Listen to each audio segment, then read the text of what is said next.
China अपने ही देश के हजारों लोगों को मार देता है, लेकिन ये सच किसी को नहीं पता। जो साल 1980 में चाइना के तिएनमेन स्क्वायर में लाखों लोग इकट्ठा होते हैं, वो चाहते थे कि चाइना में डेमोक्रेसी आए, लेकिन इसका मेजर रीजन ये भी था कि चाइना के लोग कुछ ही दशकों पहले चाइना के 2 करोड़ लोग सिर्फ और सिर्फ भूखमरी के कारण मर चुके थे।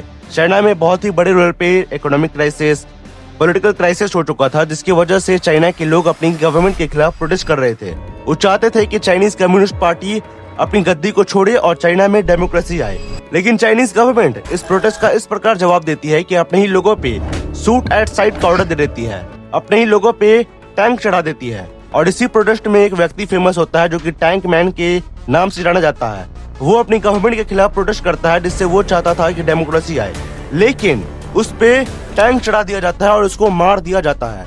आप इमेजिन करके देख सकते हैं कि ये चीज कभी इंडिया में हो सकता है, और इंडिया में होने के बाद इंडिया के इतिहास में एक काला धब्बा साबित होता।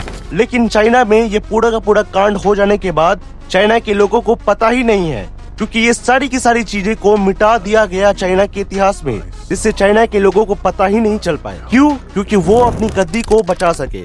आप समझ सकते हैं कि चाइना में कितने बड़े लेवल पे सेंसरशिप, चाइना में कितने बड़े लेवल पे डिक्टेटरशिप है।